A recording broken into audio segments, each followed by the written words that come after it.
Assalamualaikum warahmatullahi wabarakatuh. Apaan? Warahmatullahi wabarakatuh. Eh, Sebelum memulai, coba dipajukan ini materinya langsung ke definisi.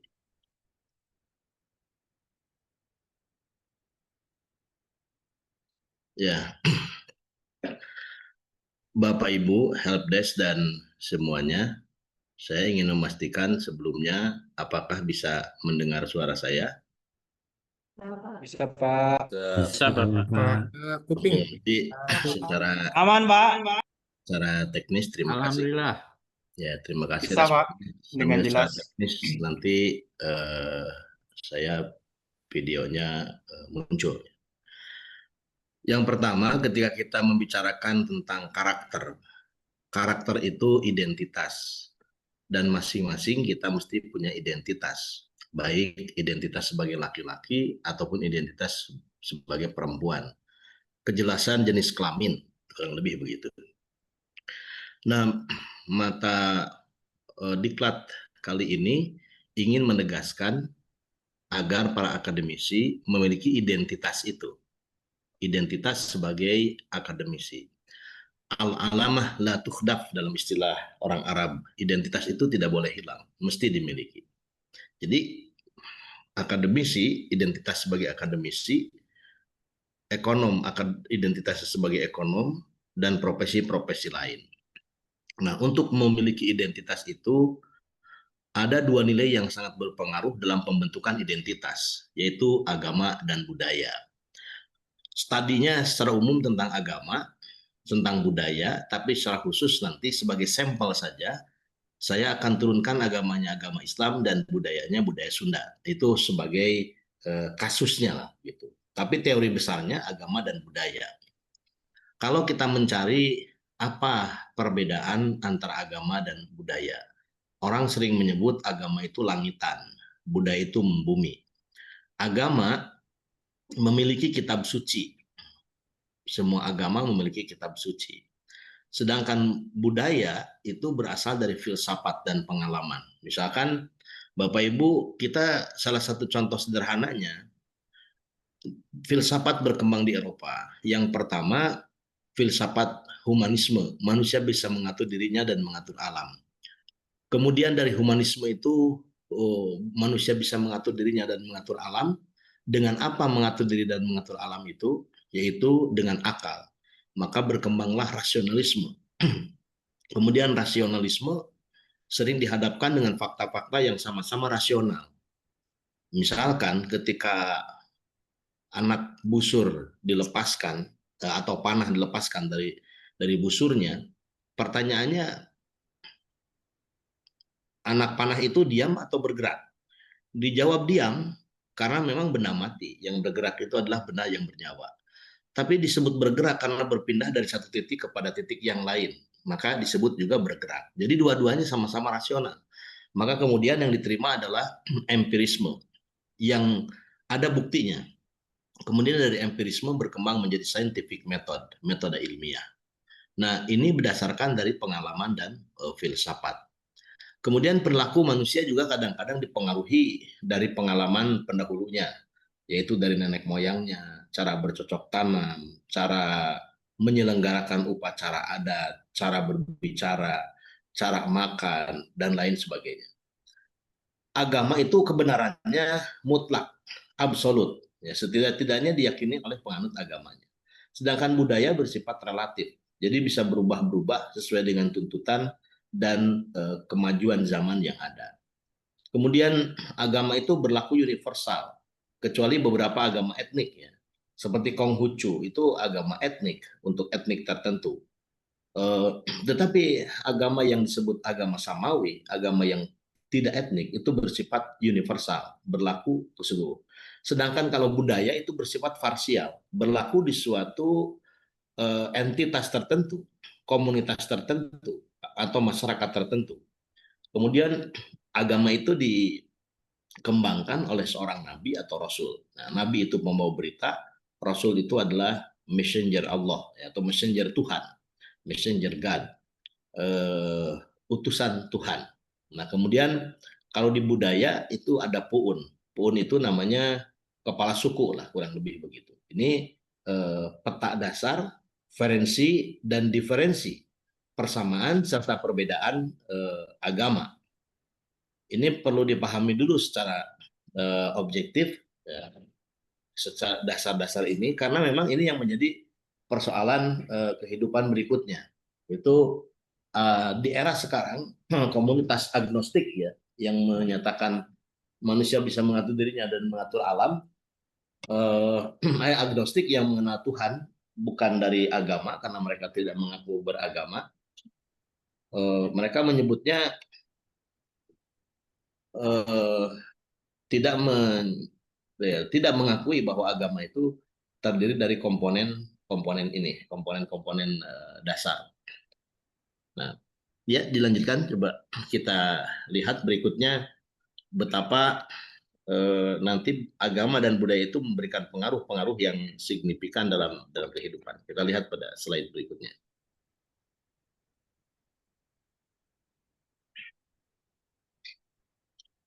Ya, operator dipajukan. Nah, ini gerakan keagamaan. Ini yang kita coba kenalkan, ya, bagaimana peta pergerakan agama yang sudah berbalut dengan suatu tradisi, dan ini hadir dalam peta pergerakan agama serta budaya. Yang pertama, ada gerakan deisme, Faith Without Religion, yaitu gerakan keagamaan bersifat substansi atau substansial, bertuhan tapi tidak beragama. Gerakan keagamaan ini moderat, karena memang tidak ada ritual khusus dan tidak ada model serta modal peribadatan yang khusus. Nah, ini bertuhan tapi tidak beragama. Kemudian yang kedua, gerakan etno-religius. Gerakan etno-religius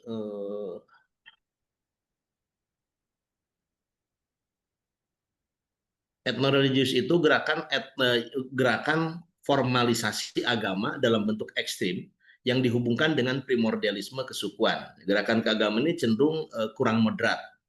Ya, misalkan gerakan Islam, ya kalau dalam konteks agama Islam yang diturunkan di Jazirah Arab, ini diambil semua, baik itu nilai-nilai agamanya dan juga nilai-nilai budayanya, termasuk pakaian, performance dan sebagainya. Yang ketiga, gerakan falsafah kalam, the philosophical movement, yaitu gerakan keagamaan yang bersifat filosofis. Setelah ditemukannya relevansi sains dan agama, gerakan keagamaan ini bersifat substansial dan sangat moderat. Kemudian yang keempat, gerakan skripturalis ideologis, menafsirkan ajaran agama atau kitab suci secara tekstual, berupaya ini menolak yang tidak sama dengan mereka. Maka gerakan keagamaan ini cenderung bersifat radikal. Nah, kita akan lihat pada pembahasan berikutnya. Ini peta pergerakan agama dan ini dirumuskan di antara yang merumuskan adalah Prof. Komarudin Hidayat. Kemudian kita akan melihat bagaimana karakter agama dalam pembentukan karakter pada slide berikutnya. Kita lihat agama dalam pembentukan karakter. Nah, dari sisi keagamaan, terutama agama Islam, karakter itu bisa berarti al-khuluq. Al-khuluq itu bisa disebut sebagai karakter. Kemudian at-tabu juga diartikan sebagai tabiat. Coba ini dipajukan, operator. Next. Supaya bisa dilihat oleh semuanya. Jadi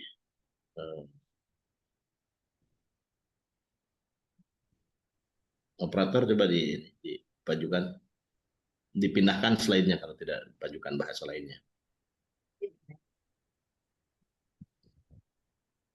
Nah, ini prinsip agama ketika memandang karakter, itu al-alamah la tukhdaf, identitas itu tidak boleh dihilangkan, mesti ada pada setiap orang dengan segala profesinya.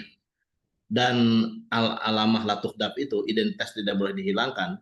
Identitas itu berarti al-khuluq. Al-khuluq itu karakter. Kemudian at-tabu, tabiat, dan kemudian as-sifat, sifat. Nanti karakter dasar manusia, kita akan lihat di slide berikutnya mengenai karakter dasar manusia. karakter dasar manusia berdasarkan kajian agama itu diinterpretasi oleh Al-Quran, Quran surah As-Sams ayat 8, wa nafsi wa masawwaha fa'alhamaha fujuraha wa taqwaha. Jadi manusia itu dari si karakter punya dua kekuatan. Slide-nya coba dimajukan.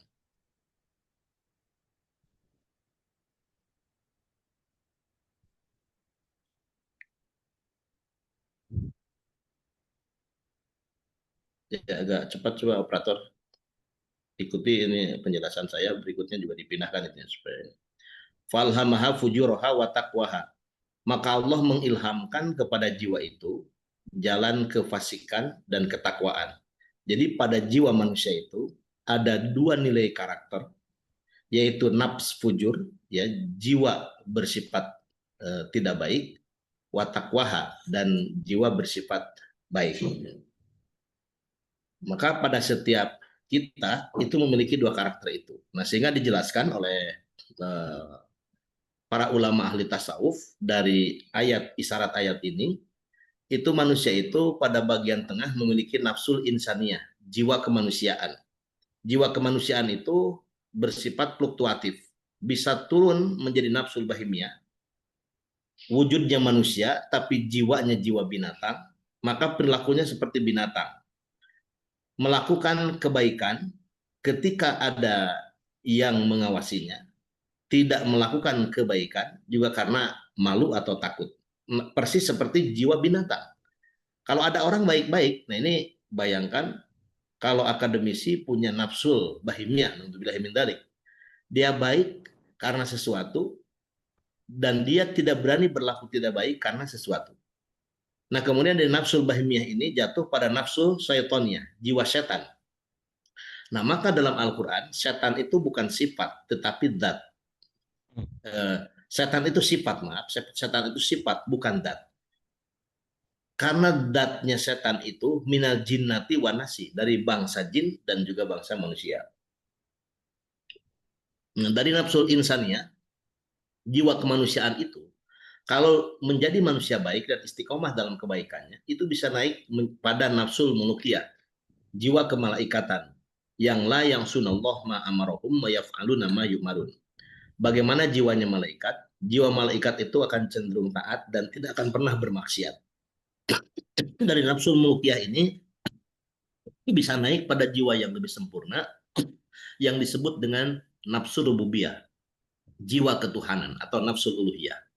Nah, jiwa ketuhanan ini bukan hanya mempertahankan nilai-nilai kemanusiaan dan nilai-nilai kemalaikatan dalam dirinya, tetapi sudah menjadi empirisasi sifat-sifat Tuhan, yang sifat-sifat Tuhan itu dalam konsep ajaran Islam itu dikenal dengan Al-Asma'ul Husna. Maka orang yang sudah memiliki jiwa ketuhanan, dia menjadi empirisasi dari Al-Asma'ul Husna, bahkan menjadi empirisasi dari Al-Quranul Karim. Maka ketika ditanya bagaimanakah akhlak Nabi, istri Rasulullah Muhammad SAW menjawabnya, kana khuluquhul Quran. Akhlaknya Nabi itu adalah Al-Quran. Kita akan coba lihat nanti bagaimana pembentukan karakter dari nilai-nilai agama. Dilihat pada slide berikutnya.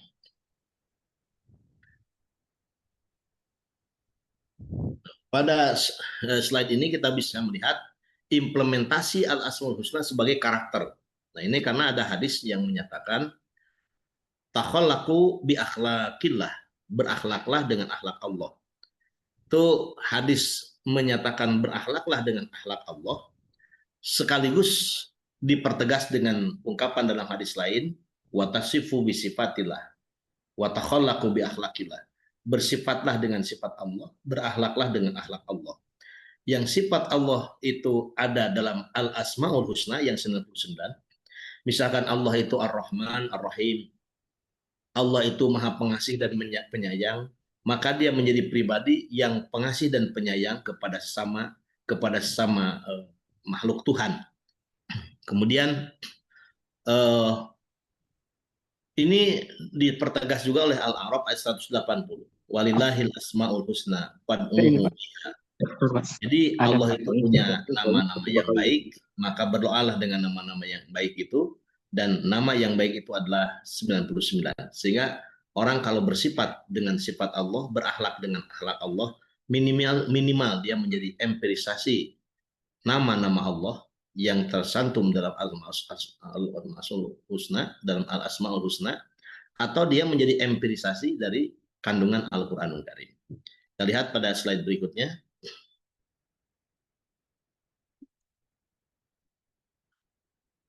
Yang kedua, untuk seseorang memiliki karakter ya berdasarkan nilai-nilai agama Islam khususnya, bisa menurunkan tadi menjadi empirisasi Al-Asmaul Husna, bahkan menjadi empirisasi Al-Qur'an.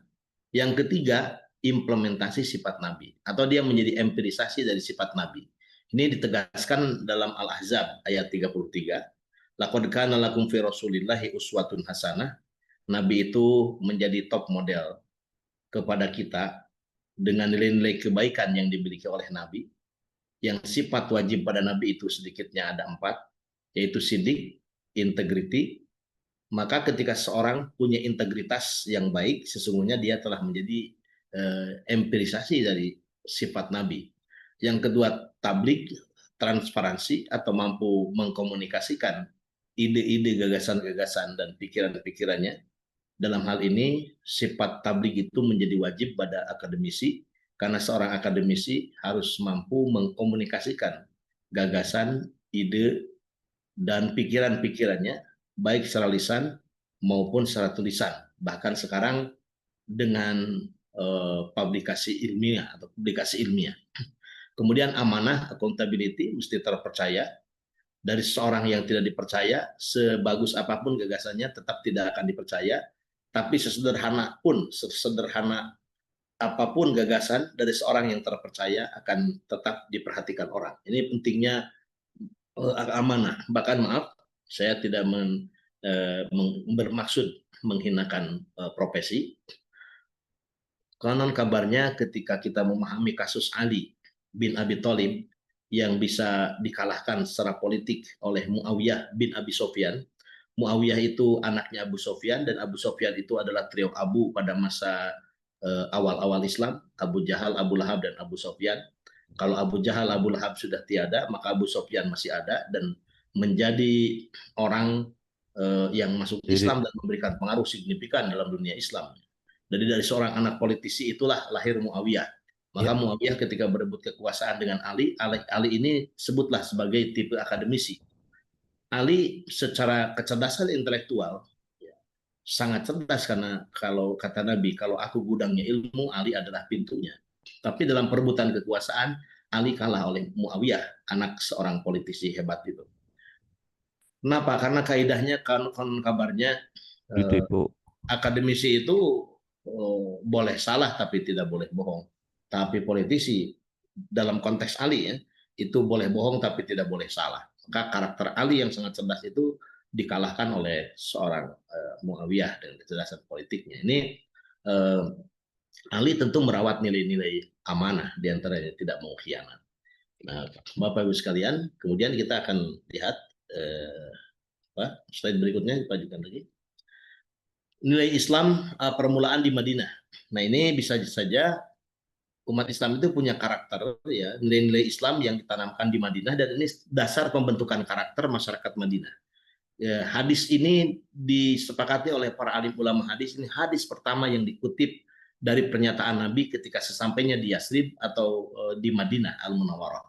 Wa an Abdullah bin Salam, anan Nabiyya sallallahu alaihi wasallam qol ayuhan nas. Ini seruannya kepada semua manusia, tidak hanya kepada muhajirin ataupun ansor atau umat Islam, tapi ketika Nabi menyampaikan pesan penting ini di Madinah, ayuhan nas, wahai sekalian manusia, termasuk non-muslim, absus salam, sebarkan salam, wasilul arham, sambungkan silaturahmi, wa at'imu ta'am, berilah makan orang yang membutuhkan, wasallu bil lail wan nasu niyamun, dan ibadah malam ketika manusia sedang tertidur, tadkhulul jannata bisalam, akan masuk surga bertabur keselamatan. Ini hadis hasan sahih, diriwayatkan oleh At-Tirmidzi.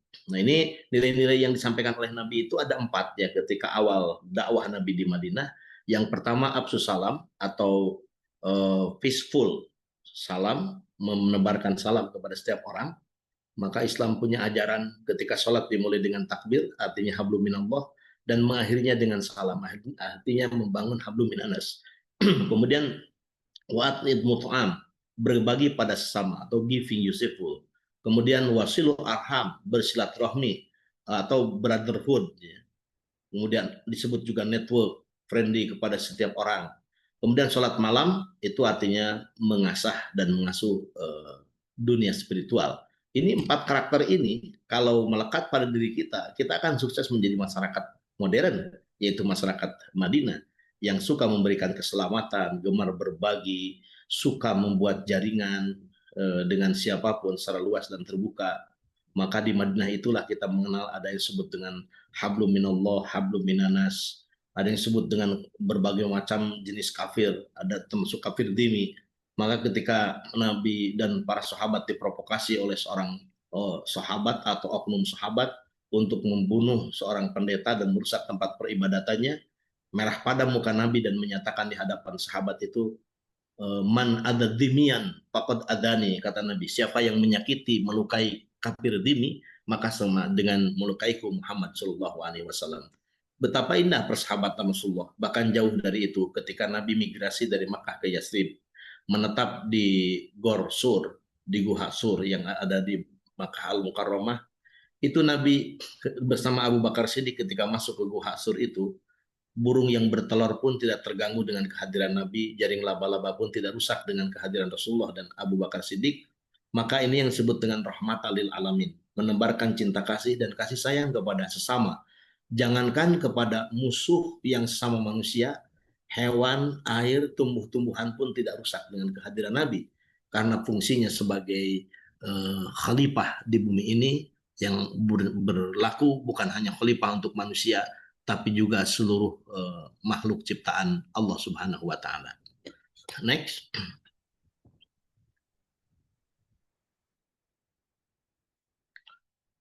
Nah, ini relasi agama dan budaya. Ada 3 paradigma relasi agama dan budaya.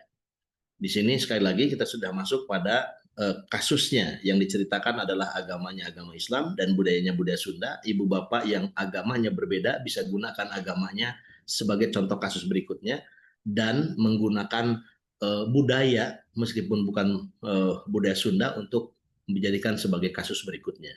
Jadi begitu katanya kuliah itu bukan juz'iyah yang disampaikan metode pikir tetapi bukan hasil pikir.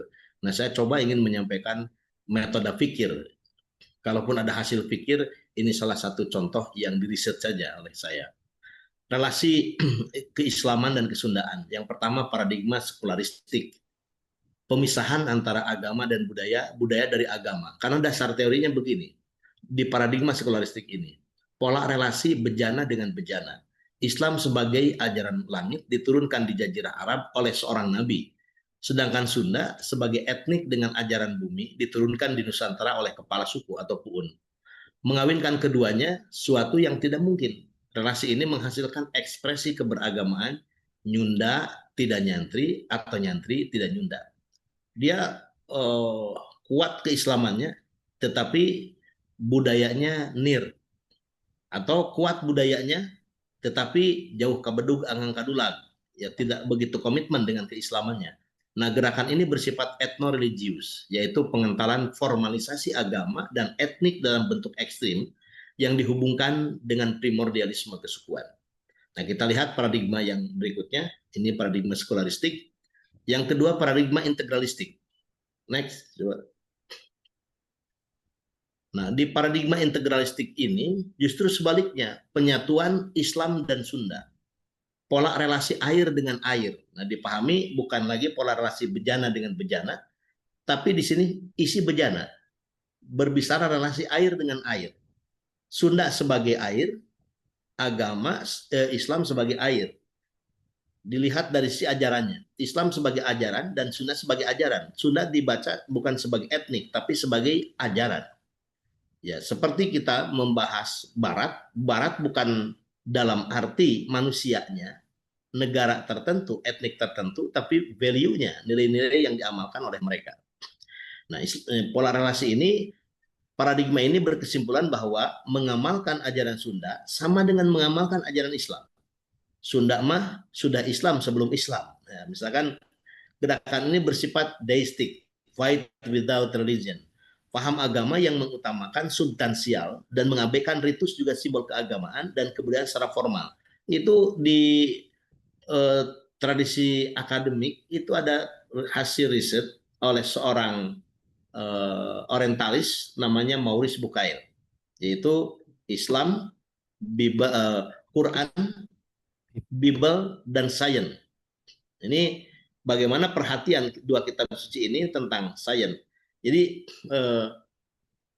ada nilai-nilai sains yang dipopulerkan oleh agama yang tadinya dipahami agama itu tidak menyentuh kepada sains. Nah, kita lihat paradigma yang ketiga, yaitu paradigma simbiotik. Paradigma yang ketiga ini paradigma simbiotik, pola relasi air dengan bejana. Islam sebagai air dan Sunda sebagai bejana. Jadi kalau bentuk relasi ini akan menghasilkan pola relasi yang menempatkan sesuatu pada porsinya.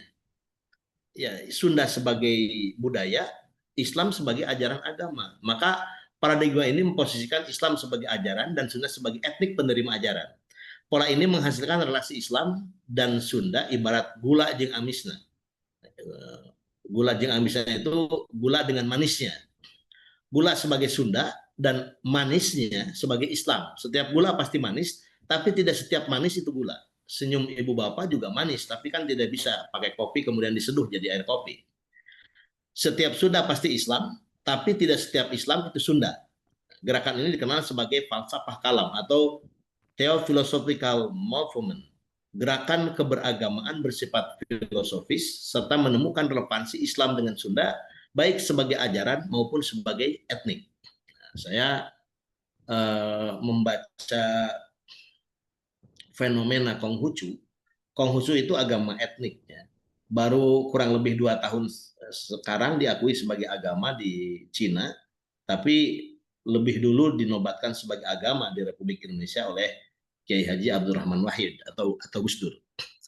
Nah, Konghucu ini etnik, ya, agama etnik tertentu. Yahudi itu agama etnik, ya, untuk Bani Israel. Maka beda dengan agama-agama yang mission religion, agama misi, bukan agama etnik.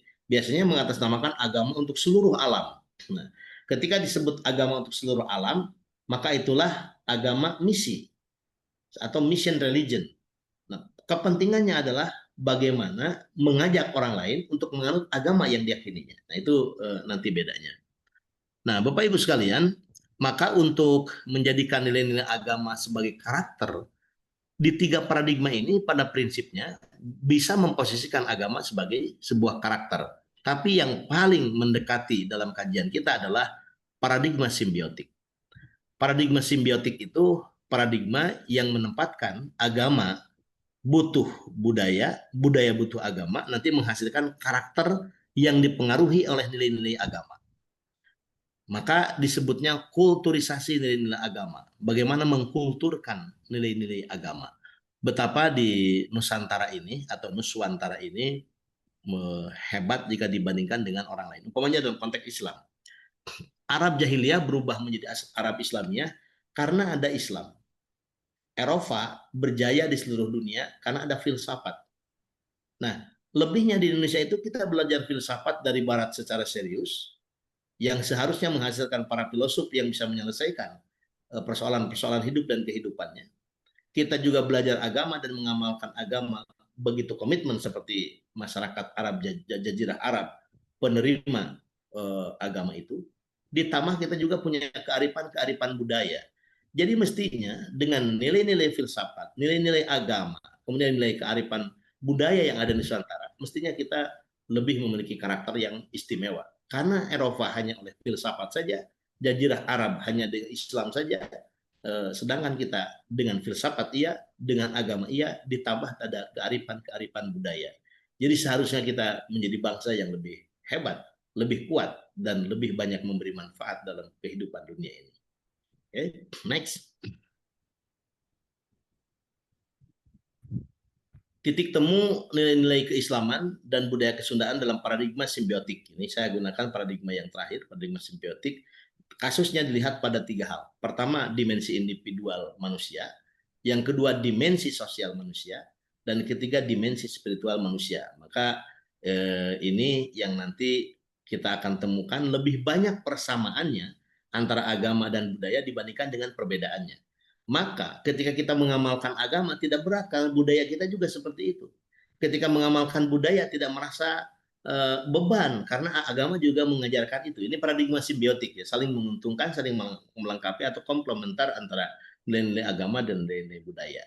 Dimensi individual manusia kita lihat di slide berikutnya. Nah, ini nilai keislaman dan kesundaan sebagai makhluk individu. Individu manusia itu dipengaruhi oleh nilai agama dan nilai budaya yang ternyata nilai itu sama, diajarkan oleh agama, juga diajarkan oleh budaya. Kita lihat satu persatu. Berikutnya.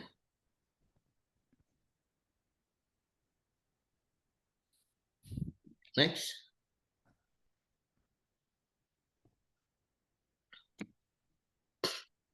Pertama, nilai keislaman dan kesundaan sebagai makhluk individu. Ajaran Sunda. Sunda punya ajaran atau budaya Sunda punya ajaran hade gogog, hade tagog. Hade gogog itu artinya berkata baik. Berkata baik atau baik ketika berkata. Ini diajarkan dalam ajaran Sunda, tapi juga diajarkan dalam ajaran agama. Misalkan hadis yang menyatakan an Abi Hurairah radhiyallahu an qala Rasulullah sallallahu alaihi wasallam man kana yu'minu billahi wal yaumil akhir falyaqul khairan aw liyasmut. Dari Abu Hurairah radhiyallahu an, ia berkata, Rasulullah SAW bersabda, siapa saja beriman kepada Allah dan hari akhir, hendaklah ia berkata baik atau diam. Jadi, ketika mengamalkan berkata baik, itu diajarkan oleh agama dan itu juga diajarkan oleh budaya. Berikutnya. Hade tagog, berpenampilan menarik.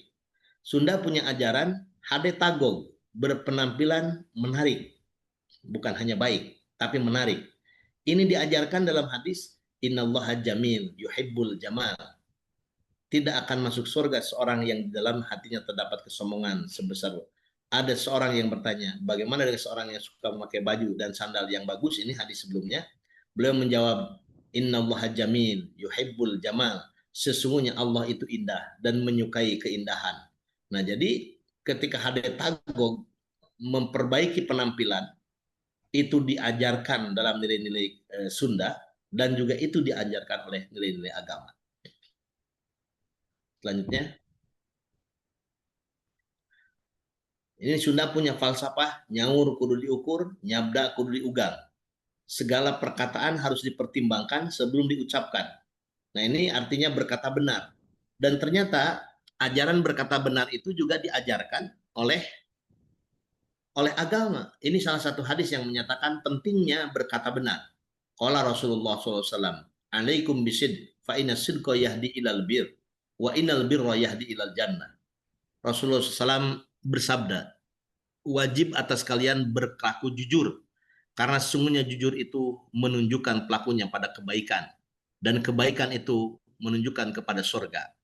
Di antara tanda-tanda orang munafik adalah ketika berkata tidak benar, atau berdusta, atau mengingkari janji yang diucapkannya.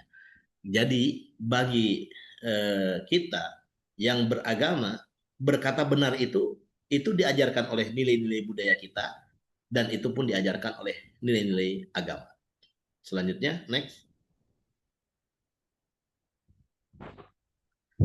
Batok bulu esimadu, pintar merasa, bukan merasa pintar. Ini atau kita sering mendengar istilah yang sudah familiar di telinga kita, yaitu tawadu, rendah hati.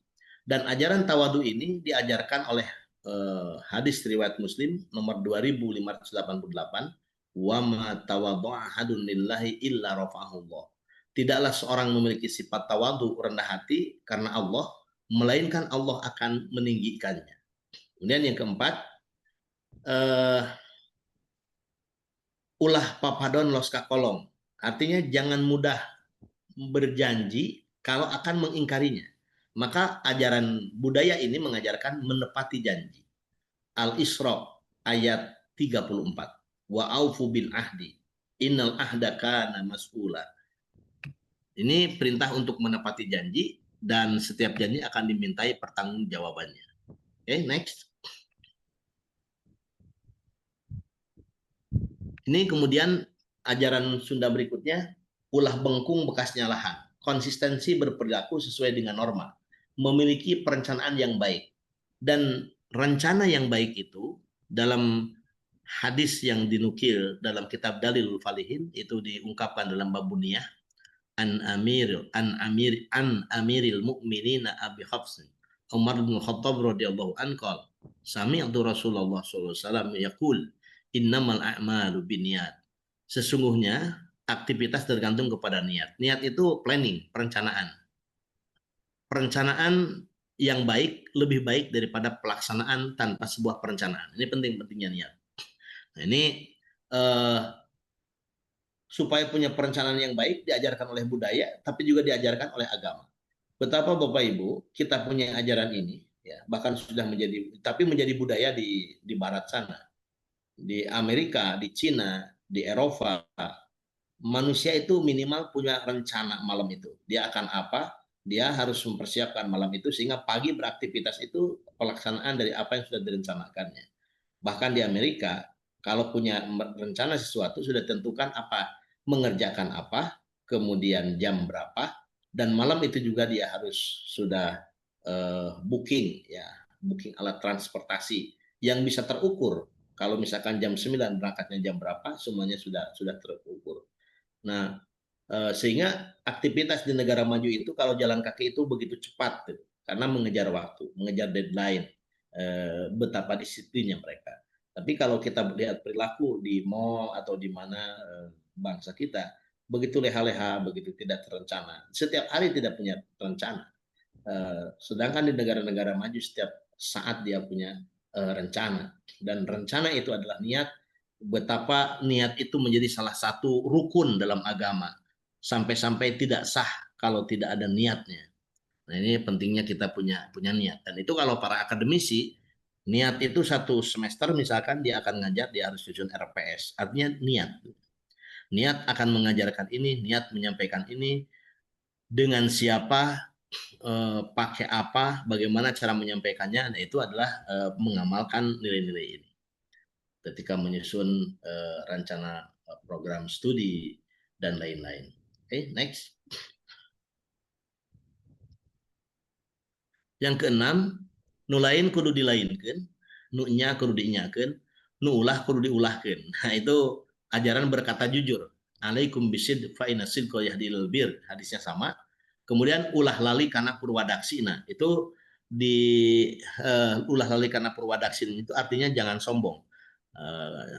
Ajaran jangan sombong ini sama juga diajarkan oleh agama. Quran Luqman ayat 18. Wala tusair khaddaka linnasi wala tamshi fil ardi maraha. Nah, wala tamshi fil ardi maraha, janganlah berjalan di muka bumi ini dengan angkuh, dengan congkak, dengan sombong. Itu diajarkan oleh agama, tapi juga diajarkan dalam budaya. Ulah lali kana purwadaksina. Ulah adigung, adiguna, asa aing, uyah kidul. Nah, biasanya ada ajaran begitu. Next.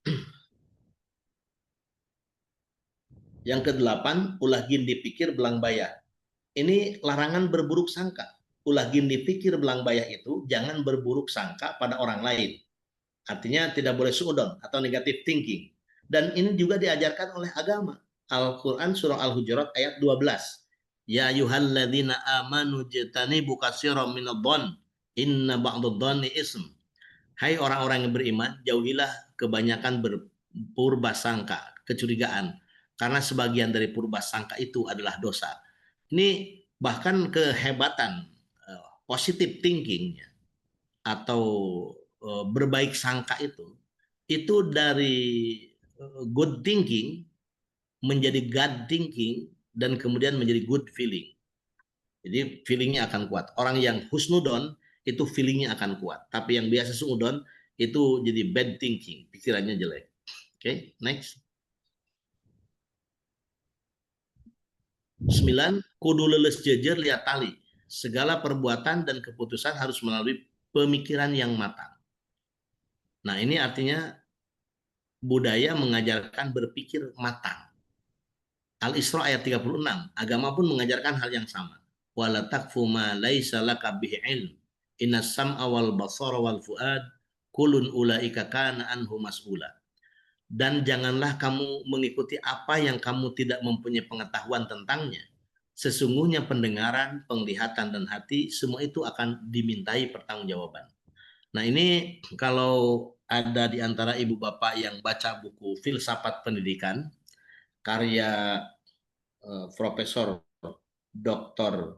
Ahmad Tafsir, beliau menyebutkan sumber ilmu pengetahuan itu ada 3, atau setidaknya media mencari ilmu pengetahuan itu ada 3. Yang pertama, as-sam'a, pendengaran. Maka telinga ini menjadi media terpenting dalam menerima ilmu. Betapa kita mendapatkan pengetahuan mulai melalui orality, budaya tutur. Maka sumber pengetahuan itu dihasilkan melalui alat pendengaran. Mungkin 70% ketika dosen menyampaikan pengetahuannya itu melalui lisan yang didengar oleh para mahasiswanya. Maka sejatinya sebelum ada perkuliahan di kelas, dipastikan pendengaran mereka bisa menyimak apa yang disampaikan oleh dosennya. Kemudian wal basoro. Wal basoro itu penglihatan. Setelah ilmu pengetahuan didapatkan melalui pendengaran, maka berikutnya dimaksimalkan dengan melihat. Basoro. Nah, ini melihat itu dalam Quran ada kadang-kadang disebut dengan basoro, ada nadoro, ada ro'a. Sama-sama artinya melihat. Maka kita perintahkan kepada mahasiswa untuk meresume buku, untuk melakukan critical review, yang pada intinya adalah mereka melihat fakta-fakta akademik atau data-data akademik. Nah, kemudian yang ketiga, al-fuad. Fuad itu artinya hati. Kal igrobati figorobin. Wa ja'alakumus sam'a wal absara wal af'idah. Itu hati. Nah, sumber mendapatkan pengetahuan selain dengan pendengaran dan penglihatan juga dengan hati. Karena ada ilmu yang tidak pernah didengar, tidak pernah dilihat, tapi dikuasai oleh orang-orang tertentu. Yang orang-orang tertentu itu yaitu yang memiliki hati yang jernih sehingga bisa memudahkan mendapatkan pengetahuan. Itu kalau anak-anak pesantren menyebutnya sebagai ilmu laduni, miladun hakimin khabir. Dan orang yang mendapatkan jernihnya hati sehingga mendapatkan pengetahuan yang hakiki, itu mereka yang melakukan olah spiritual, bukan olah intelektual, yaitu tarkul manahi wa tarkul manasi, meninggalkan segala kemaksiatan dan meninggalkan segala dosa. Nah, ini yang ke-10, cing caring cing pageh kancing, set saring set pageh ikat. Senantiasa waspada, hati-hati dan antisipasi atas berbagai situasi buruk. Nah, ini memiliki kewaspadaan. Dan ajaran agama tentang kewaspadaan itu terdapat dalam Al-Hasr ayat 18. Ya ayyuhalladzina amanu taqullah wa tanzur nafsum ma qaddamat lighad wattaqullah innallaha khabirum bima ta'malun. Wahai orang-orang yang beriman, bertakwalah kepada Allah dan hendaklah setiap orang memperhatikan apa yang telah diperbuatnya untuk hari esok. Nah, next. Kita akan melihat nilai keislaman dan kesundaan sebagai makhluk sosial. Tadi makhluk individual, ya. Sekarang kita akan lihat bagaimana budaya dan agama membahas tentang situasi sosial. Yang pertama, kudu silih asah, silih asih, jadi silih asuh. Hidup saling menyayangi, saling memberi, dan saling melindungi. Pengasih dan penyayang. Ini karakter yang tertanamnya. Nah, agama mengajarkan innama yarhamullah min ibadihi ruhama. Irhamu man fil ard, yarhamkum man fis sama. Kasihi yang di bumi, yang di langit akan mengasihi kita. Jadi karakter yang kedua yang dikuatkan oleh nilai-nilai agama dan juga nilai-nilai budaya adalah memiliki sifat atau karakter pengasih dan penyayang, bukan pendengki dan pendendam. Nah, seperti teorinya tadi, wujud karakter yang bersumber dari agama itu empirisasi dari Al-Asmaul Husna salah satunya. Misalkan Allah itu Ar-Rahman, Ar-Rahim. Allah itu pengasih dan penyayang. Maka akademisi kemudian punya nilai, yaitu dia menjadi pribadi yang pengasih dan penyayang, yang ini diajarkan bukan hanya oleh budaya, tapi juga oleh agama. Bukan hanya oleh agama, tapi juga oleh budaya. Jadi memiliki karakter ini, sekaligus dia sebagai insan berbudaya dan juga insan beragama. Next. Yang kedua, ngadedel kucong rambut. Memberi tidak terlalu besar, tapi dilandasi keikhlasan.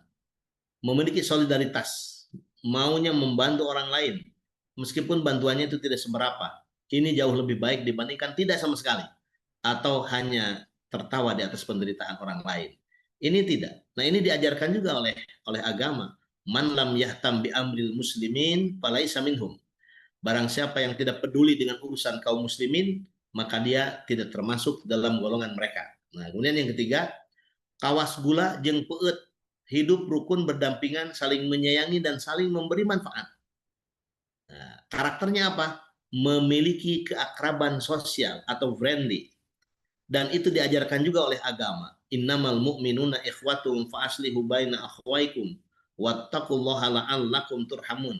Sesungguhnya orang-orang mukmin itu bersaudara. Karena itu damaikan antara kedua saudaramu yang berselisih dan bertakwalah kepada Allah agar kamu mendapat rahmat. Tentang persaudaraan. Maka dalam konteks kebangsaan kita bisa mengatakan, wahai saudara-saudaraku orang Papua, napire kobe oser ipar-ipar pace-pace, nobe-nobe kata orang semua bersaudara. Bagi saudara-saudara kita orang Aceh, kita bisa mengatakan kita hanya Bandung saudara barme pakai-pakai. Bagi saudara-saudaraku orang Sunda, orang sadaya sadulur, kacai kudu salewi, kadarat kudu salogak, sabot sapihanian, ulah pagirang-girang tampian. Dan nilai-nilai keakraban sosial, nilai-nilai kebersamaan itu bukan hanya diajarkan oleh nilai-nilai budaya yang berada di negara tercinta ini, tapi juga itu diajarkan oleh nilai-nilai agama. Next.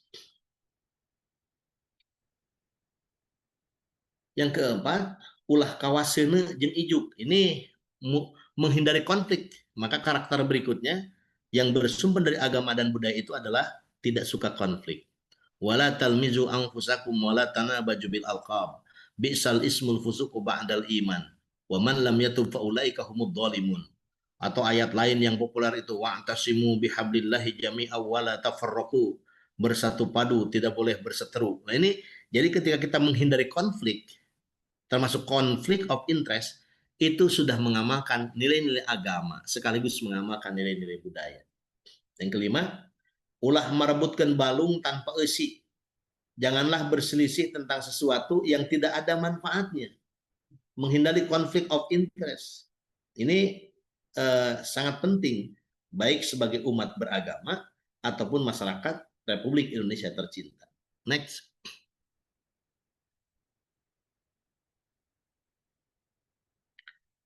Nah, ini yang ketiga terakhir, nilai-nilai keislaman dan kesundaan sebagai makhluk Allah. Nah, yang pertama, ajaran Sunda yang menyatakan mulih kajati mulang ke asal. Sing inget karena purwa daksina. Purwa itu awal, daksi itu akhirnya. Jadi memiliki kesadaran kooperatif, sadar diri, sadar posisi, dan sadar fungsi. Nah, ini juga diajarkan oleh Al-Quran. Alladzina idza asabathum musibah qalu inna lillahi wa inna ilaihi raji'un. Yang kedua, dihin pinasti anyar pinangi. Segala yang dialami sekarang sesungguhnya sudah ditentukan dahulu. Beriman pada qada dan qadar dari Allah Subhanahu wa taala. Ini beriman kepada takdir. Orang yang beriman kepada takdir itu tidak akan stres ketika dia berhasil atas usaha dan doanya, dia akan anggap saya hanya menjalankan syariatnya saja.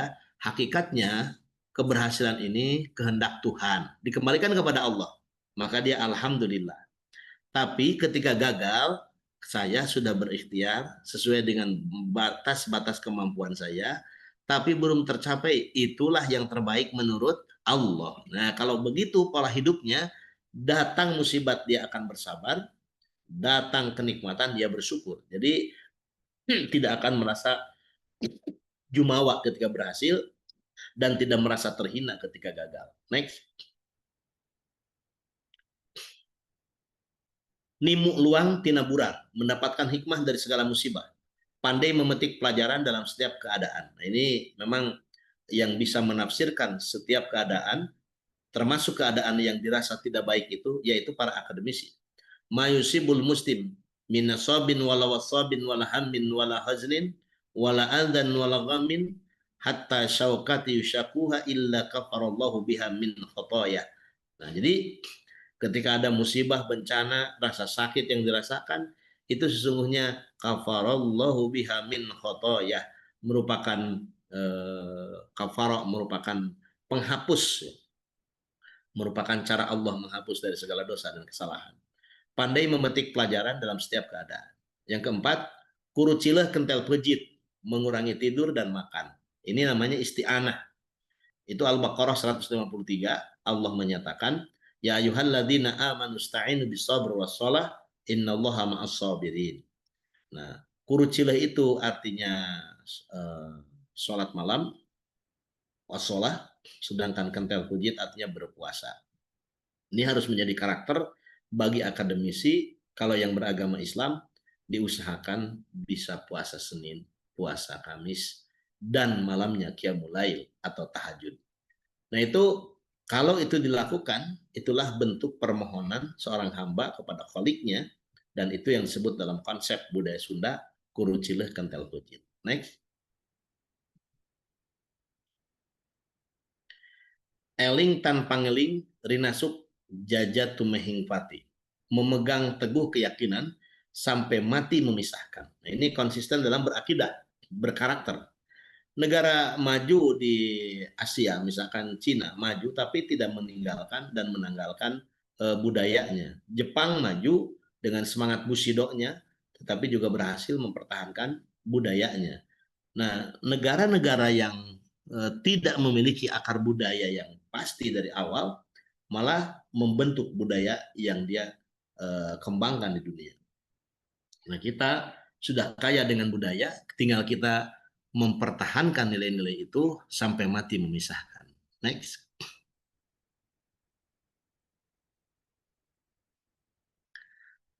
Ini cara membumikan nilai keislaman dan kebudayaan. Jadi kalau ibu bapak sudah menemukan nilai-nilai yang akan menjadi karakter pada diri kita, nah berikutnya adalah kita melakukan publikasi keluar dengan pendekatan 3 hal. Yang pertama, pendekatan struktural, pendekatan kekuasaan, kemudian pendekatan kultural, pendekatan budaya yang langsung diimplementasi dalam hidup dan kehidupan, dan yang ketiga pendekatan virtual, ya dipublikasi mungkin dengan Facebook, dengan IG, dan media-media sosial lainnya. Nah, sehingga para akademisi kita semua tertantang untuk menemukan jati diri bangsa Indonesia itu apa. Jati diri bangsa Indonesia itu adalah masyarakat beragama dan berbudaya. Nilai-nilai agama dan budaya apa yang harus menjadi karakter di negeri tercinta ini? Nah, ini tantangan yang pertama, menemukan nilai-nilai itu, merevitalisasi nilai-nilai itu, dan kemudian mempublikasi nilai-nilai itu, dan selanjutnya adalah menginternalisasi nilai-nilai itu. Ya minimal pada kelas perkuliahan, sehingga menghasilkan anak-anak bangsa yang berkarakter dari nilai-nilai agama, berkarakter dari nilai-nilai budaya, yang otaknya sudah penuh dengan wawasan bertaraf internasional sebagai hasil perkontemplasi perkuliahan bersama ibu bapak sekalian. Next. Tantangan yang real yang kita hadapi. Yang pertama, nilai individualistik. Kalau agama dan budaya mengajarkan kebersamaan, tetapi faktanya dalam kehidupan kita ini didorong, bahkan ditarik kepada nilai-nilai individualistik. Semua serba sendiri. Kemudian pragmatistik, sangat pragmatis. Terjebak pada pragmatisme ya, dengan segala sesuatu. Ini yang paling hedonistik. Diambil yang enak-enak saja. Materialistik, ukurannya serba materi, dan rasionalistik, ukurannya rasional atau tidak. Padahal budaya dan agama kadang-kadang banyak hal yang tidak rasionalnya, tetapi harus diambil oleh kita. Next.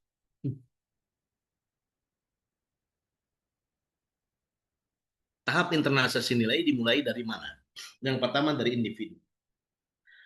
Nabi Muhammad SAW menginternalisasi nilai-nilai keislaman, kemudian secara pribadi belum mengajak kepada siapapun, termasuk setelah menerima wahyu dari Gua Hira, beliau sampai di rumah hanya mengatakan jamiluni, jamiluni, selimuti aku, selimuti aku. Tidak diceritakan apa yang terjadi dan apa yang didapatkan oleh beliau. Beliau memulai dari diri sendiri. Kata anak-anak pesantren itu ibda binafsik, mulai dari diri sendiri. Kemudian baru bercerita kepada keluarganya. Wa andir ashiratakal aqrabin. Beliau menjadi mundir yang melakukan proses indar kepada keluarganya, kepada istrinya Sayyidatina Khadijah radhiyallahu anha. Kemudian membentuk organisasi yang dikenal dengan sahabat Muhajirin dan sahabat Ansor. Muhajirin adalah imigran, Ansor pribumi. Kemudian masyarakat terbuka dan bentuk institusionalisasi nilai-nilai ajaran Islam dalam bentuk negara, yaitu negara Madinah yang tamadun, yang berperadaban. Mengapa berperadaban? Karena sudah terinstall oleh nilai-nilai agama pada individu masyarakat di Madinah. Next. Nah, ini sebaik-baiknya karakter adalah menyampaikan yang diamalkan dan mengamalkan yang disampaikan. Mudah-mudahan ada manfaatnya. Sebagai pengantar diskusi awal, saya kembalikan kepada Helpdesk untuk memandu dialog dari Ibu Bapak sekalian. Tidak harus semuanya pertanyaan, boleh tambahan informasi, boleh tambahan materi, dan tambahan-tambahan yang konstruktif lainnya. Terima kasih, mohon maaf atas segala hilaf dan kekurangan. Wallahul muwaffiq ila aqwamit thoriq. Wassalamualaikum warahmatullahi wabarakatuh. Waalaikumsalam Waalaikumsalam warahmatullahi wabarakatuh. Terima kasih, Waalaikumsalam warahmatullahi wabarakatuh.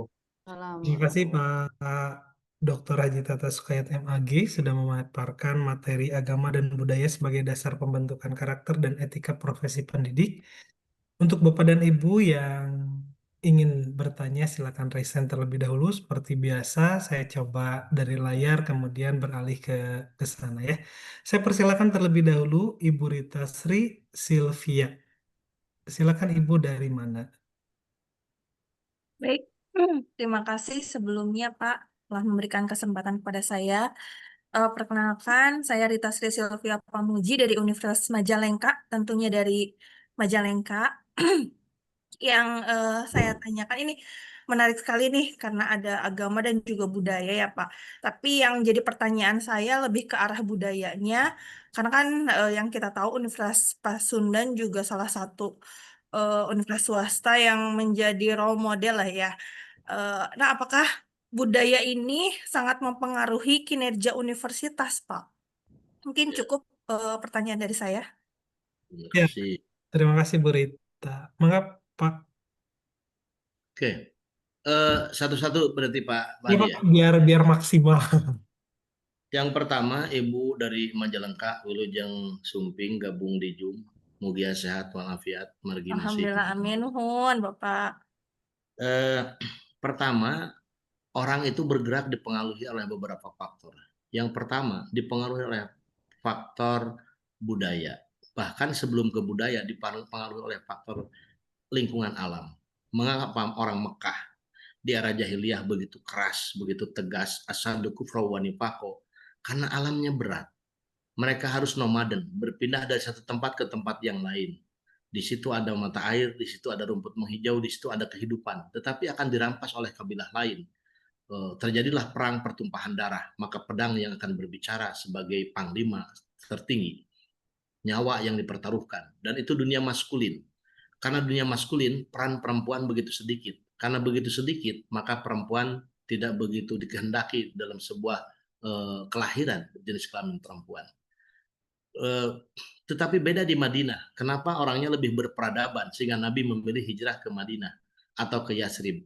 Karena di Yasrib tanah subur, air mengalir, mudah ditemukan, sehingga mereka tidak nomaden. Karena tidak nomaden, mereka bisa bercocok tanam di situ, bisa menjual hasil tanamannya di situ, dan bahkan mereka bisa membangun peradaban di situ.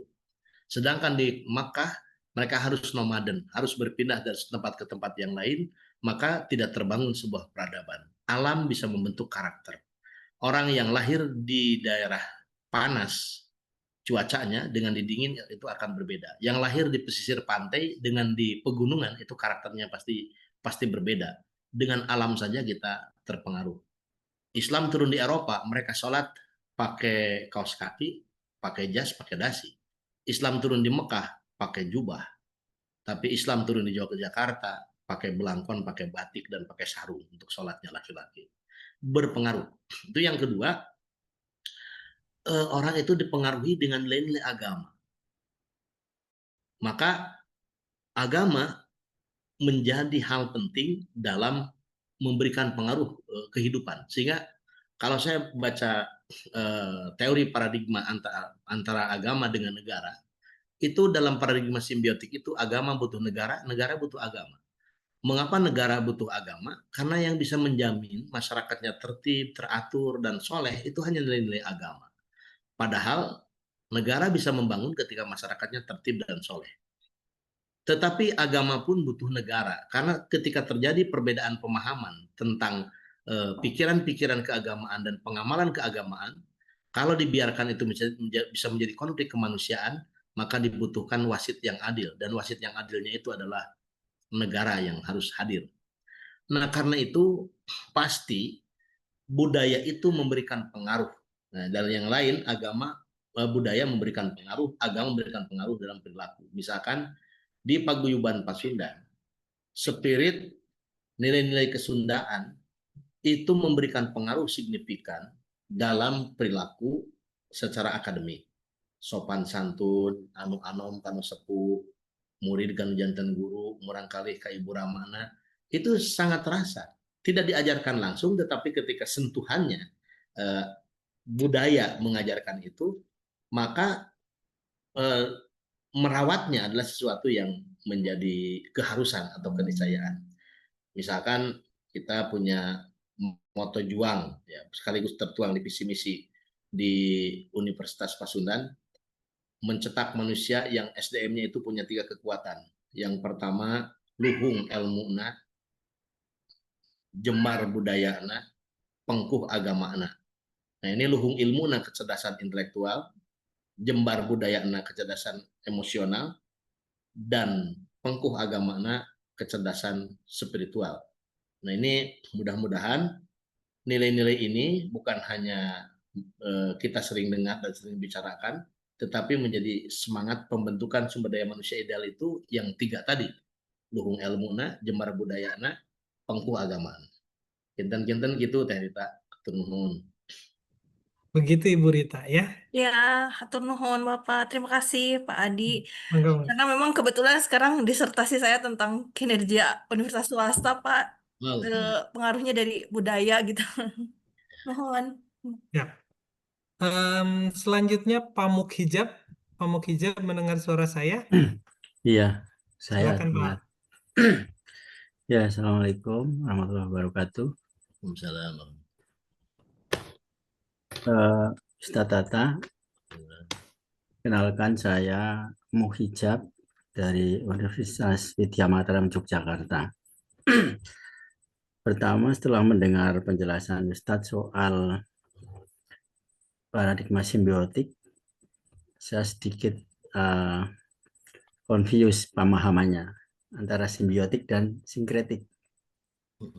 Dalam konteks Jogja ini sangat sensitif ya, bilang simbiotik dan sinkretik, karena satu aspek kultur masyarakat, dan 2 kultur keagamaan, organisasi institusi agama. Dari sisi kultur ada yang sangat strict bahwa Islam itu ya Islam, tidak bisa dicampur adukan dengan misalnya ajaran kejawen misalnya. Contohnya ada pendapat yang ekstrim kayak gitu. Di sisi lain ada dimensi institusi agama yang berpengaruh besar di situ. Kalau ada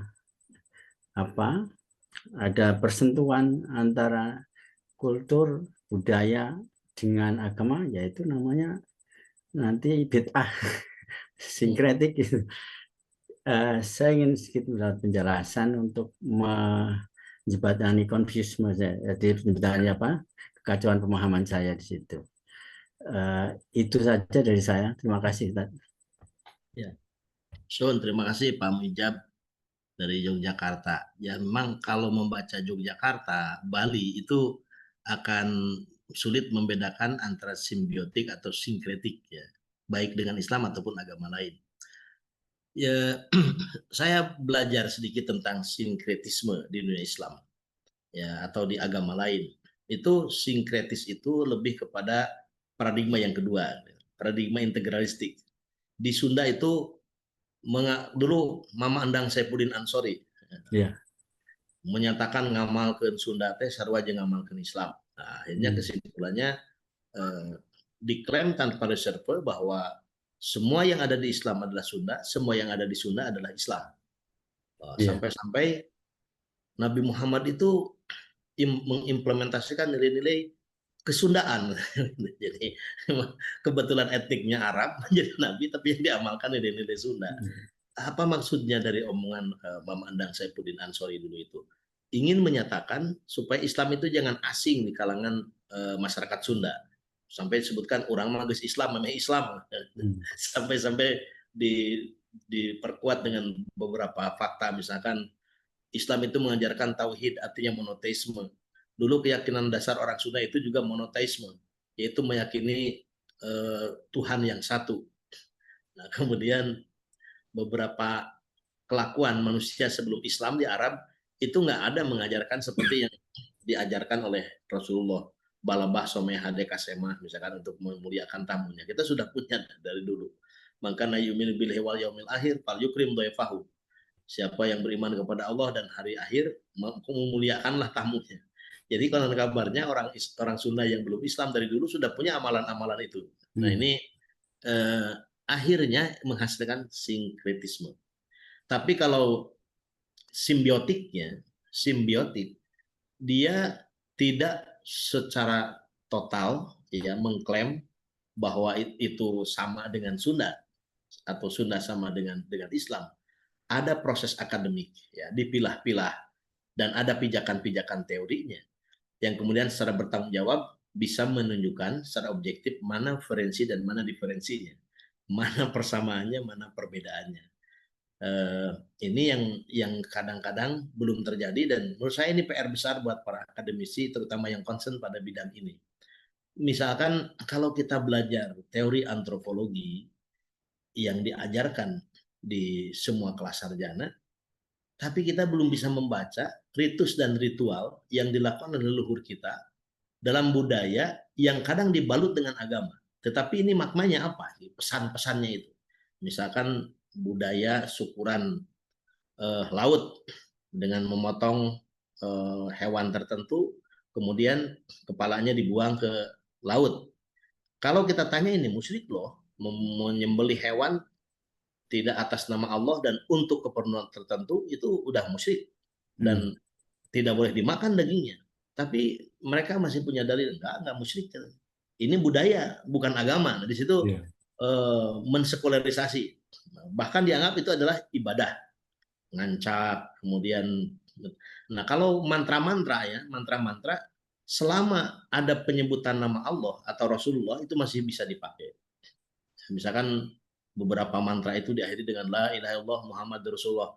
Pasti ini sudah disortir. Nah, dasarnya bolehkah berdoa dengan redaksi doa seperti itu? Selama bukan di ibadah ritual, boleh-boleh saja. Jika itu redaksinya diartikan baik-baik, bermohon kepada Allah Subhanahu wa taala, maka tidak dilarang. Nah, dalilnya la nufariqu baina ahadin min rusulih. Tidak ada perbedaan dari Rasul Allah dan Rasul Allah itu bahasanya berbeda-beda. Itu doa hijib yang dibaca di pondok-pondok pesantren oleh para santri. Itu bukan bahasa Arab, malah bahasa Suryani, Ibrani. Misalkan Bismillahirrahmanirrahim, Rafiqirrahim, ya sunin min kulli syai'in yang misunin tausi high speed. Nah, tausi, sepi itu bukan bahasa Arab. Tapi selama ada redaksi atau diterjemahkan permohonannya kepada Allah, bukan kepada selain Allah, boleh diamalkan. Nah, ritual dan ritus-ritus yang dilaksanakan oleh masyarakat yang menjadi kontroversial itu, misalkan budaya membakar kemenyan. Iya. Itu memang sepakat yang tidak boleh adalah membakar rumah gedung orang lain, itu sepakatnya tidak boleh. Tapi membakar kemenyan ini menjadi kontroversial. Ada yang menganggap itu simbol kemusyrikan.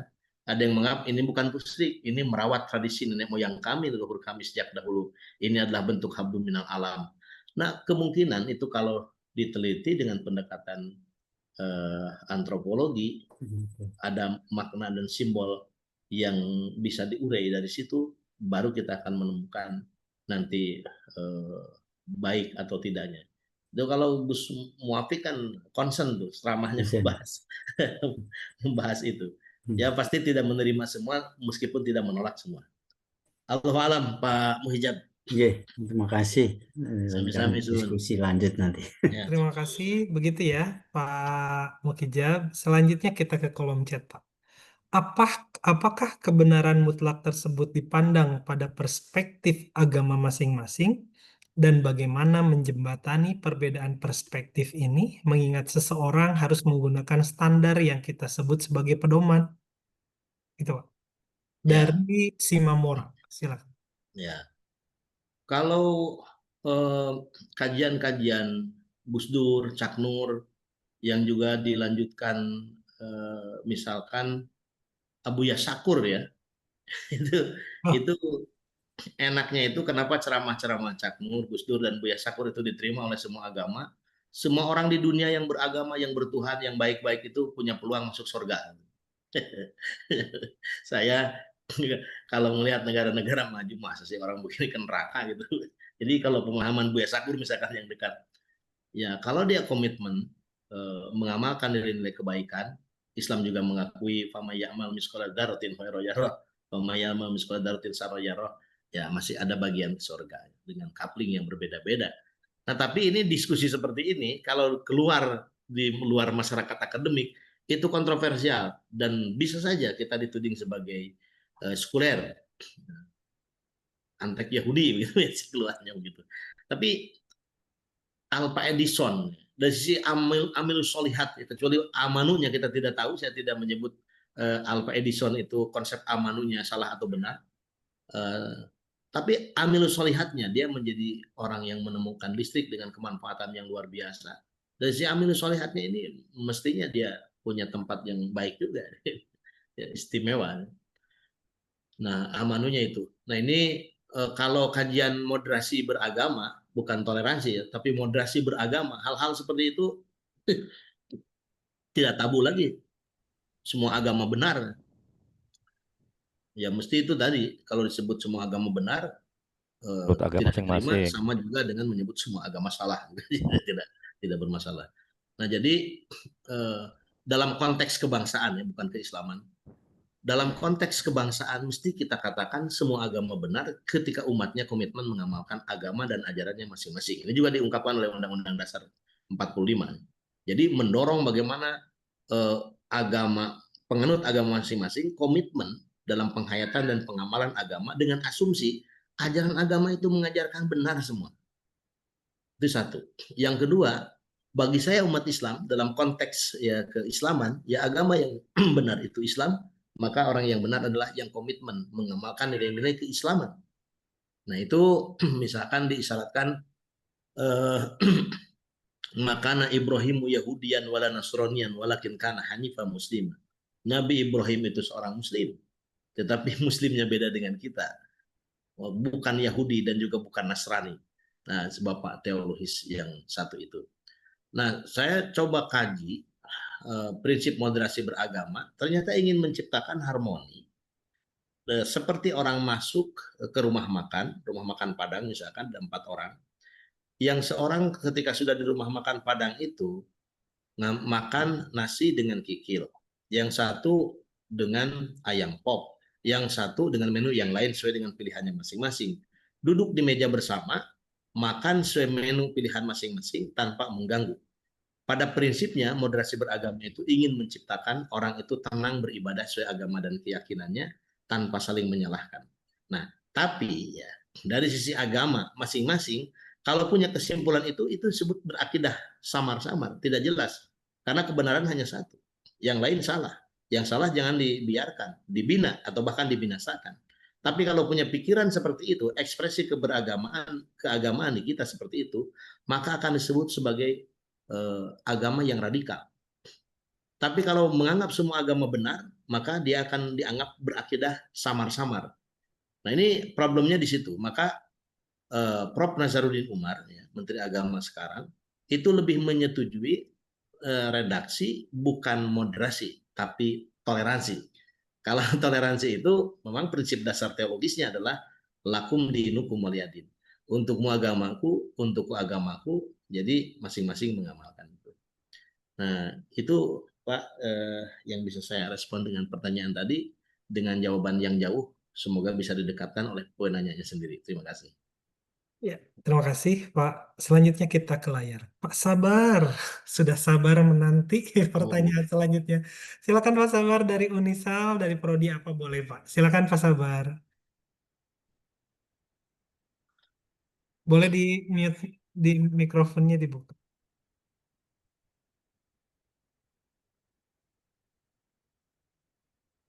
Dibuka Pak mikrofonnya, boleh. Baik, terima kasih. Assalamualaikum warahmatullahi wabarakatuh. Saya Sabar dari Universitas Salih Al-Aitam, Bandung, Prodi Akuntansi Perpajakan. Pembahasan terkait agama dan budaya ini sangat menarik untuk sama-sama kita cermati. Cuman di dalam kehidupan di masyarakat itu sering terjadi pertentangan antara agama dan budaya, khususnya terhadap pihak-pihak yang mempelajari agama secara tekstual. Dan ini menjadi PR buat para akademisi tentunya, karena ketika seorang mempelajari agama secara tekstual, apalagi yang punya girohnya sangat tinggi, terutama anak-anak muda, ini bisa menjurus kepada radikalisme. Nah, pertanyaannya adalah bagaimana kita sebagai akademisi untuk bisa ikut berpartisipasi untuk mencegah terjadinya radikalisme. Terima kasih. Ya. Menjawab pertanyaan Pak Sabar, saya pernah melakukan riset melacak akar radikalisme di Indonesia. Saya punya asumsi dasar awalnya, manusia itu, seperti pertanyaan Ibu tadi, manusia itu dipengaruhi oleh tontonan. Manusia dipengaruhi oleh bacaan. Saya tertarik apa kira-kira yang mempengaruhi adanya radikalisme di Indonesia. Mereka baca apa sih sebetulnya? Dan bacaan itu sangat berpengaruh. Sampelnya itu, maaf, saya teliti FPI dan organisasi-organisasi Islam yang sering disebut sebagai radikal. Nah, ternyata saya temukan di antara doktrin yang menyebabkan mereka radikal itu pemahaman keagamaan yang disampaikan oleh Pak Sabar tadi yang tekstual. Dan kelompok itu kalau di Arab dahulu itu disebut kelompok Hizbah. Maka pemaham tekstualis agama itu membaca buku Hizbatun Nabi wa Waqaihi, dakwah Hizbah, konsep dakwah Hizbah. Di konsep dakwah Hizbah itu memahami agama secara tekstual, bukan kontekstual, tidak interpretasi, tetapi yang asli. Misalkan hadis yang mereka pahami, man ra'a minkum munkaron falyughayyirhu biyadihi. Siapa yang melihat kemunkaran, rubahlah dengan tangan. Nah, pertanyaannya, tangan ini apa? Ya, kalau dipahami secara tekstual, tangan ini ya hand ini. Handball itu ya bola kena tangan. Tangan ini dan hand itu kalau ditanya seluruh dunia, ya inilah tangan. Yadun itu ya ini. Maka ketika melihat kemungkaran, rubahlah dengan tangan. Tangan yang mana? Ya tangan ini. Ada yang judi, tempeleng. Ada yang mabuk, dirajam. Ada tempat hiburan, dibakar. Dengan apa? Dia dengan tangan ini. Al-yauma nakhtimu ala afwahihim wa tukallimuna aydihim wa tashhadu arjuluhum bima kanu yaksibun. Nanti akan bersaksi di hadapan Tuhan itu ya tangan mana? Ya tangan ini. Inilah yang disebut dengan tangan. Itu dasar pemahamannya. Nah, kalau pemaham agama secara kontekstual, biasanya memahami yadun itu bukan tangan ini, tapi ditakwil maknanya, menjadi power. Maka rubahlah kemungkaran dengan kekuasaan, baik ketika jadi eksekutif, legislatif, yudikatif, ataupun pemilik modal, itu bisa merubah kemunkaran melalui kekuasaan. Nah, itu pemahaman moderat ya. Ahlus sunnah wal jamaah biasanya begitu. Nah, jadi kalau agama itu dipahami secara kontekstual semua, juga tidak mungkin karena akan hilang kesakralannya.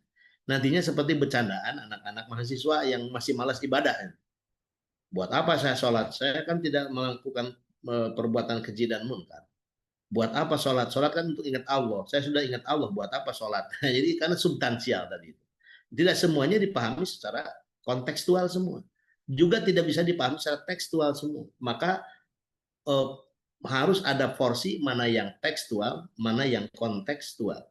Ya, kalau yang harus dipahami secara kontekstual, maka itu ketemunya nanti di usul fikih, filsafat fikih, untuk menemukan mana yang harus tekstual, mana yang harus kontekstual. Nah, pemahaman keagamaan yang berkembang di kalangan anak-anak milenial, prihatinnya bukan tekstual, bukan kontekstual, tapi substansial. Puasa untuk menghasilkan jiwa yang peka secara sosial. Maka akhirnya tidak puasa, berbagi kepada sesama. Itu benar tidak? Secara tekstual itu salah. Nah, sehingga interpretasi tentang udkhulu fisilmi kafah, masuklah Islam secara total, secara keseluruhan, itu pemahamannya adalah masuk Islam dari sisi isi, esensi, dan substansi. Isi diatur oleh fikih, esensi diatur oleh tasawuf, substansi diatur oleh akhlak, dimensi akhlak atau etika. Misalkan begini, sholat itu isinya apa? Amaliyah yang diawali dengan takbir, diakhiri dengan salam.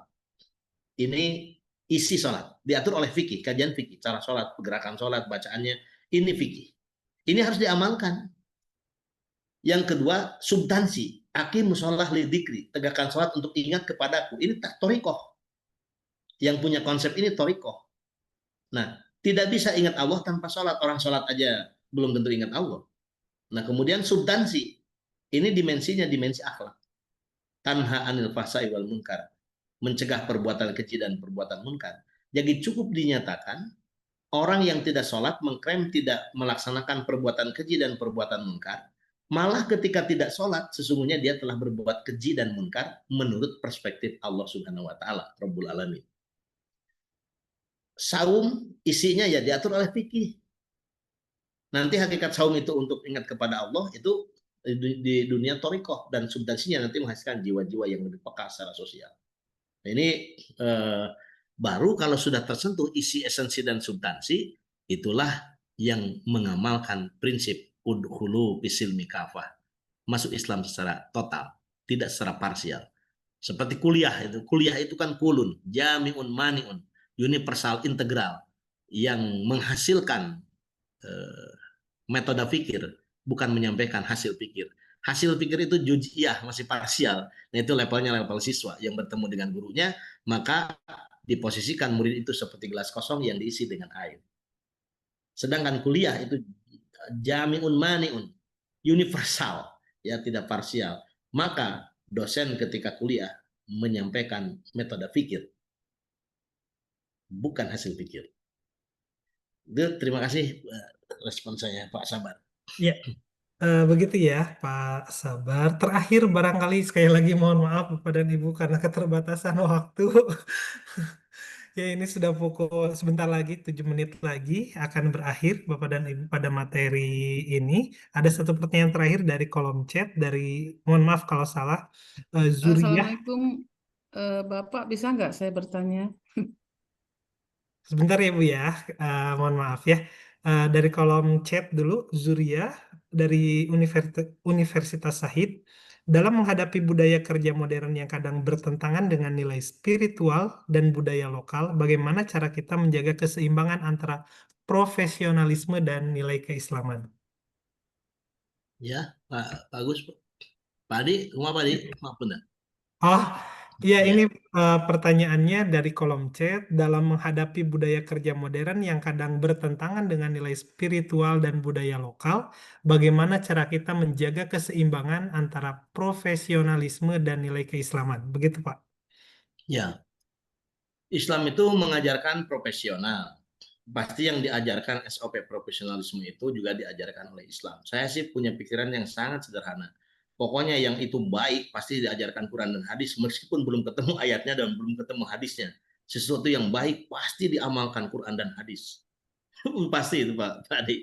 Itu prinsip dasar yang bisa dilakukan oleh kita dan untuk orang awam utamanya yang belum sempat meneliti mengkaji ayat per ayat, hadis per hadis, pokoknya sesuatu yang diajarkan baik itu pasti dalam Quran dan hadisnya. Meskipun kita belum ketemu ayatnya, belum bertemu dengan hadisnya, itu pasti ada. Hanya belum bertemu saja. Sesuatu yang dilarang, yang tidak baik, pasti juga dilarang oleh Quran dan hadis, meskipun belum ketemu ayatnya dan belum ketemu hadisnya. Jadi ibu bapak mengamalkan apapun yang baik-baik pasti itu diajarkan Quran dan hadis. Itu prinsipnya. Sehingga kalau ada nilai-nilai profesionalisme yang harus dikedepankan dan diimplementasikan, bagaimana relasinya dengan ajaran agama, pasti sejalan dan sejalin dengan nilai-nilai ajaran agama. Karena kita juga akan penyusun SOP yang baik itu juga pasti berdasarkan nilai-nilai yang baik juga, pertimbangan-pertimbangan yang baik. Dan di antara pertimbangan-pertimbangan yang baik itu, mungkin bersumber dari budaya, mungkin bersumber dari aturan-aturan negara, dan mungkin bersumber dari ajaran agama. Ya, agama Islam ataupun agama-agama lain. Tidak mungkin membuat itu bertentangan dengan nilai-nilai tadi. Itu Pak Adi. Ya, baik. Itu saja barangkali ya, Bapak dan Ibu, Ibu Sofia. Mau nanti yang lain juga kasihan sudah raise hand dari dulu ya, dari tadi ya Bu Sofia. Sepertinya boleh barangkali izin bertanya saya ke Pak Dr. Tata Sukayat, apakah jika ada yang ingin ditanyakan melalui WA ke Bapak boleh Pak? Boleh, mangga. Boleh ya, nanti bisa Bapak dan Ibu. Materinya sudah saya kirim di kolom chat, kemudian di sana juga tadi saya cek ada nomor Pak Dr. Haji Tata Sukayat, bisa langsung berdiskusi. Ya mudah-mudahan menemukan jawaban yang selama ini Bapak Ibu cari.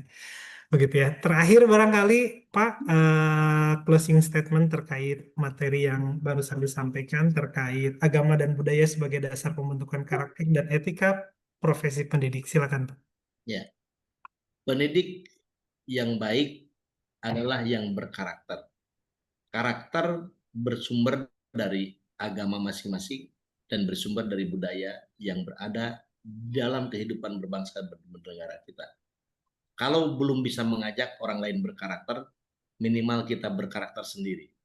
Kalau kita belum bisa membuat orang lain berkarakter, minimal jangan hambat orang yang sedang menanamkan karakter baik pada orang lain. Sekian, mohon maaf dan terima kasih atas semua perhatian Bapak Ibu sekalian dan juga Pak Adi dan seluruh tim. Saya mohon undur diri. Assalamualaikum warahmatullahi wabarakatuh. Waalaikumsalam. Waalaikumsalam warahmatullahi wabarakatuh. Waalaikumsalam. Terima kasih Pak Dr. Haji Tata Sukayat MAG atas materi yang sudah disampaikan. Demikian Bapak dan Ibu, materi agama dan budaya sebagai dasar pembentukan karakter dan etika profesi pendidik. Mudah-mudahan apa yang disampaikan bisa kita aplikasikan, ambil yang baiknya. Begitu ya Bapak dan Ibu. Terima kasih Bapak dan Ibu. Mohon maaf tidak semua diberikan kesempatan untuk bertanya seperti yang tadi disampaikan, dan juga pemateri juga berkenan, insya Allah mudah-mudahan bisa menjawabnya melalui WA, dan sudah saya kirim di kolom chat juga nomor teleponnya. Terima kasih Pak Dokter. Nah, terima kasih Bapak dan Ibu, selamat beristirahat. Insya Allah Bapak dan Ibu masuk lagi pukul 15.30. Manfaatkan waktunya untuk istirahat di sesi yang terakhir sampai pukul 18.00. Terima kasih sekali lagi, mohon maaf Bapak dan Ibu tidak bisa memfasilitasi secara keseluruhan. Billahi taufiq wal hidayah. Oh ya, mohon maaf. Tadi diawali dengan basmalah, sekarang kita akhiri dengan membaca hamdalah. Alhamdulillah. Alhamdulillah. Ini Pak Moderator, makasih Pak. Assalamualaikum warahmatullahi wabarakatuh. Waalaikumsalam warahmatullahi wabarakatuh.